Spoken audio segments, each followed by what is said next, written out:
आप आभार व्यक्त कर दीजिए। इस सार्थक संवाद में इससे बड़ा हाथ से कुछ हो ही नहीं सकता। जिसके कंधों पर कुछ भी भार नहीं था उसको आभार व्यक्त करने का मौका दिया। क्या आ जाइए। क्या था आप जानते हैं? मैं वास्तव में जो विद्वत सभा है, मैं अपने को उस लायक नहीं पाता कि मैं आभार व्यक्त करूं। मैं असली आभार व्यक्त कर रहा हूं। आपने चूंकि हमें मौका दिया है, यानी कि एक लाइसेंस दे दिया है, तो औपचारिक आभार के लिए मैं जिसका नाम लूं उसमें आप बुरा न मानिए। असली आभार तो मैं भाई के श्रीवास्तव जी के प्रति व्यक्त कर रहा हूँ। ये प्रज्ञा भवन जब भी नाम आया होगा, यहाँ शरद पूर्णिमा पर जिस अमृत की कामना हमारा भारतीय हिंदू समाज करता है, उस आज भी शरद का जो चांद है वो थोड़ा बहुत उसी तरह प्रकाशित हो रहा होगा, थोड़ा फर्क आ रहा होगा।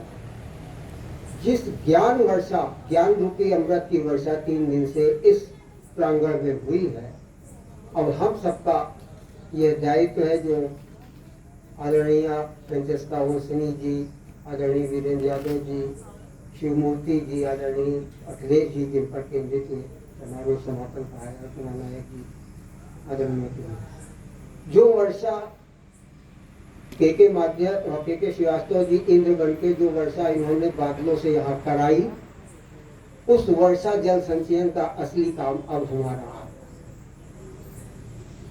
नाम को सार्थक कर रहे बाबूजी हैं, 3 पीढ़ियां हैं, आदरणीय बाबूजी शिवा शंकर श्रीवास्तव जी और तेजस, जिन्होंने एक सवाल किया, अपनी उम्र का बड़ा मौजूद सवाल था कि हम पढ़ाई और रुचि के बीच में कैसे क्या करें।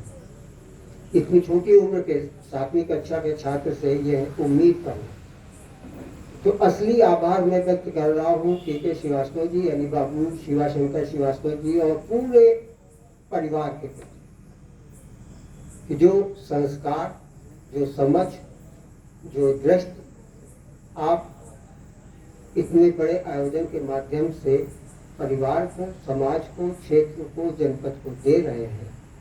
तो हमें लगता है कि जिस परिवार में 7वीं का बच्चा अगर इतने गंभीर सवाल का जवाब ढूंढे तो ये भविष्य का साहित्य तीर्थ दौलतपुर होने वाला। अब रायबरेली वालों को साहित्य तीर्थ में माथा टेकने के लिए 55 किलोमीटर दूर नहीं 18 किलोमीटर पर मिल जाएगा। और मैं बाबूजी को प्रणाम करता हूँ, सभी इस परिवार के पूर्वजों को प्रणाम करता हूँ, भाई के श्रीवास्तव जी और उनके जो छोटे भाई हैं, जो तन्मयता है, जो पानी पिलाने में जो भाव है वो कड़म में है, वो तेजस में है, तो बाबूजी में है, तो के भाई में है। तो हम सब जानते हैं कि आचार्य महावीर प्रसाद जी ने सरस्वती का संपादन किया। सरस्वती इलाहाबाद से प्रकाशित होती थी। उनके गांव से इलाहाबाद की दूरी 150 किलोमीटर, 170 किलोमीटर होगी। वो गांव आते थे, साहित्यकारों की एक बड़ी संख्या उनके पास जाती थी। जूही में उन्होंने संपादन किया, लेकिन वो 150 किलोमीटर की यात्रा करते थे। उनके समय में 150 किलोमीटर की यात्रा दूर थी और भाई के जी 700 किलोमीटर की दूरी तय करके इस आयोजन के लिए अपना अर्पित करते हैं। इसलिए मैं इनको प्रणाम करता हूँ। आप सबसे भी मेरा अनुरोध है कि तालियां बजाकर इनके भाव को प्रणाम करें। बहुत कुछ ना कहते कि मैं उसी तेजस को आमंत्रित करता हूं कि अब औपचारिक आभार व्यक्त करने के लिए तेजस मंच पर आए, क्योंकि हम एक ऐसे परिवार से हम भी रहे जहां दरी बिछाने का काम तो दिया गया, लेकिन मंच पे आने का मौका नहीं दिया गया। उस व्यथा को मैं भी जानता हूँ। इस व्यथा को भी शायद अखिलेश जी कहीं पर ये रेखांकित करें किसी अवसर पर कि जो आयोजकों के परिवार हैं वो किस व्यथा से गुजरते हैं। इस व्यथा को भी पढ़ने की जरूरत है, तेजस को नहीं, आप सबको। बहुत बहुत सभी को प्रणाम।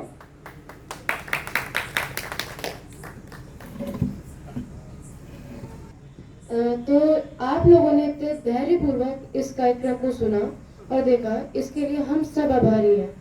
हाँ, यहाँ पे इतने सारे वक्ता आए, उन्होंने इतनी ज्ञान वर्षा की है कि अब सब लोगों को थोड़ी थकान भले हो गई हो, लेकिन मज़ा बहुत आया। इन 3 दिन हम लोगों ने यात्राएं की, भविष्योन्मुखी बतरस हुआ, आज का कार्यक्रम हुआ, कविता पाठ हुई थी, कल सांस्कृतिक संध्या हुई थी। हम सबको आनंद बहुत आया। मैं बताना चाहूँगा कि आज जितनों ने भी बोला, मुझे उन सबको सुनने में बहुत ही आनंदित महसूस हुआ, क्योंकि वो कहानियों के बारे में जो बता रहे थे, तो कहानियों सुनने के लिए सबको बहुत मज़ा आता है। आज मृत्युंजय अंकल जी ने बोला और शिवमूर्ति जी आए थे और गुलनाज आंटी ने बोला, पूजा आंटी ने बोला, सब ने बोला, और इसी के साथ फ्रांसिस्का मैम आई थी।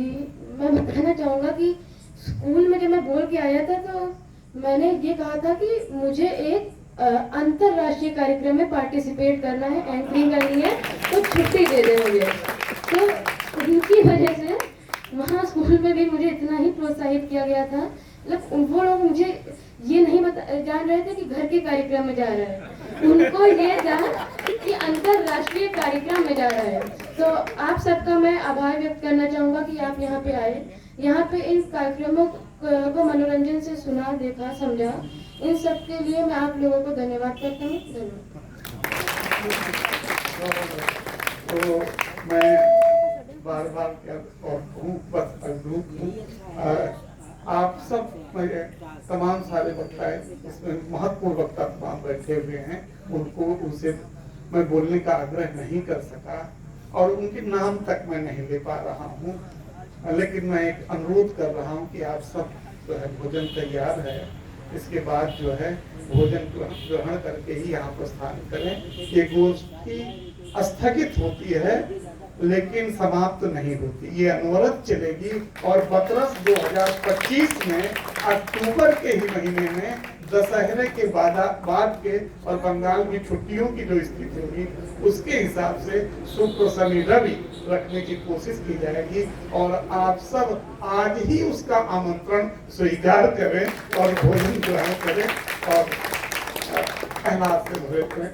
ये गोष्ठी यही समाप्त होती है। आप सबके प्रति जो है मैं श्रद्धा रखता हूँ। आप सब